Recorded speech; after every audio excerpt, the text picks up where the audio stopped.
Chapter 15. Alexander. When will you finish Phantastes? Apelles. Never finish, for always in absolute beauty there is somewhat above art. Lilies, Phantastes. And now, what song should I sing to unveil my Isis, if indeed she was present unseen? I hurried away to the white hall of fantasy, heedless of the innumerable forms of beauty that crowded my way. These might cross my eyes, but the unseen filled my brain. I wandered long, up and down the silent space. No songs came. My soul was not still enough for songs. Only in the silence and darkness of the soul's night do those stars of the inward firmament sink to its lower surface from the singing realms beyond, and shine upon the conscious spirit. Here all effort was unavailing. If they came not, they could not be found. Next night it was just the same. I walked through the red glimmer of the silent hall, but lonely as there I walked, as lonely trod my soul up and down the halls of the brain. At last I entered one of the statue halls. The dance had just commenced, and I was delighted to find that I was free of their assembly. I walked on till I came to the sacred corner. There I found the pedestal just as I had left it, with the faint glimmer as of white feet still resting on the dead black. As soon as I saw it, I seemed to feel a presence which longed to become visible, and as it were called to me to gift it with self-manifestation, that it might shine on me.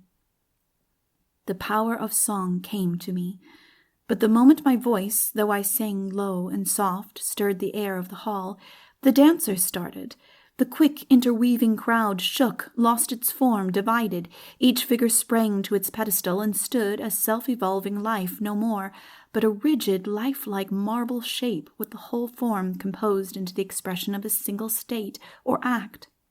Silence rolled like a spiritual thunder through the grand space.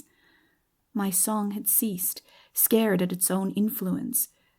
But I saw in the hand of one of the statues close by me a harp whose chords yet quivered. I remembered that as she bounded past me, her harp had brushed against my arm, so the spell of the marble had not enfolded it. I sprang to her, and with a gesture of entreaty laid my hand on the harp. The marble hand, probably from its contact with the uncharmed harp, had strength enough to relax its hold and yield the harp to me. No other motion indicated life. Indistinctively, I struck the chords and sang, and not to break upon the record of my song, I mention here that as I sang the first 4 lines, the loveliest feet became clear upon the black pedestal, and ever as I sang, it was as if a veil were being lifted up from before the form, but an invisible veil, so that the statue appeared to grow before me, not so much by evolution as by infinitesimal degrees of added height. And while I sang, I did not feel that I stood by a statue as indeed it appeared to me, but that a real woman's soul was revealing itself by successive stages of embodiment and consequent manifestation and expression.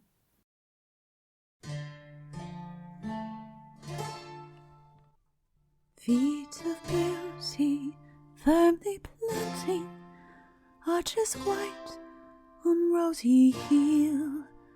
Once the life spring, throbbing, panting, pulses upward to reveal fairest things, no least despising, foot and earth meet tenderly. 'Tis the woman, resting, rising, upward to sublimity.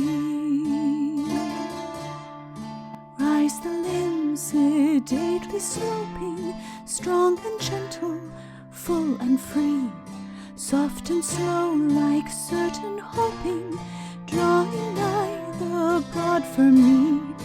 Up to speech as up to roses, pants the life from leaf to flower, so each blending change discloses, nearer still, expression's power. Low fair sweeps, white surges twining, upward and outward fearlessly. Temple columns close combining, lift a holy mystery. Heart of mine, what strange surprises mount aloft on such a stair? Some great vision upward rises, curving, bending, floating fair. Bands and sweeps and hill and hollow meet my fascinated eye. Some apocalypse will follow, some new world of deity, zoned unseen and outward swelling, with new thoughts and wonders rife. Queenly majesty foretelling, see the expanding house of life. Sudden heaving, unforbidden, sighs eternal, still the same. Mounts of snow have summits hidden in the mist of uttered flame. But the spirit dawning nearly finds no speech for earnest pain, finds a soundless sighing nearly, builds its stairs and mounts again. Heart the queen with secret hoping sendeth out her waiting pair, hands blind hands half blindly groping, half enclasping visions rare.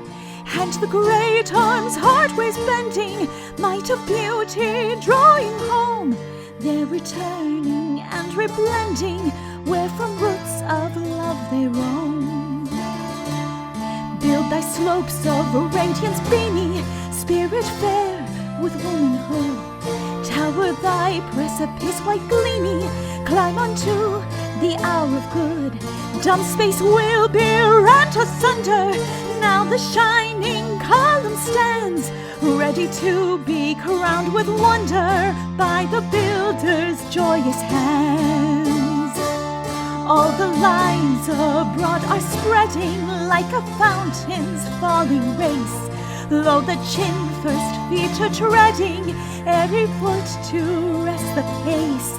Speech is nigh, oh see the blushing, sweet approach of lip and breath.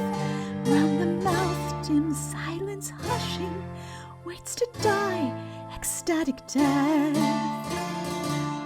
Span across in treble curving, bow of promise, upper lip. Set them free with gracious swerving, let the winged words float and dip. Dumb art thou, O love immortal, more than words thy speech must be. Childless yet the tender portal of the home of melody. Now the nostrils open fearless, proud and calm unconsciousness.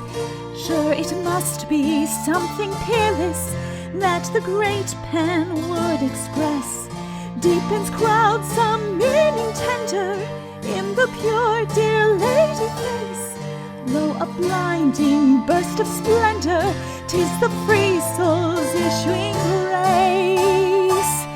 Two calm lakes of molten glory, circling around unfathomed deeps. Lightning flashes transitory, cross the gulfs where darkness sleeps. This the gate and last of gladness to the outward striving me. In a reign of light and sadness, out its loves and longings flee. With a presence I am smitten, dumb with a foreknown surprise. Presence greater yet than written, even in the glorious eyes.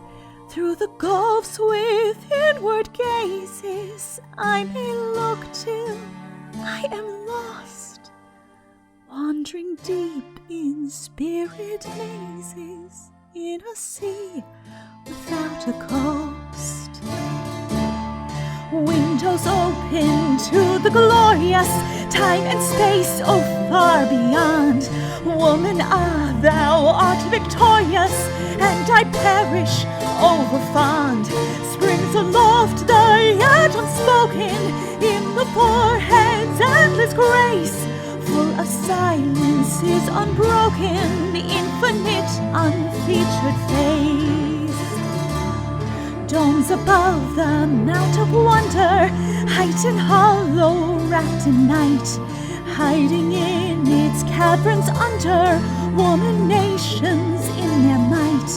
Passing forms, the highest human faints away to the divine.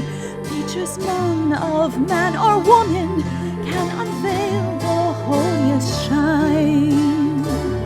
Sideways grooved porches only, visible to passing eye, stand the silent, doorless, lonely entrance gates of melody.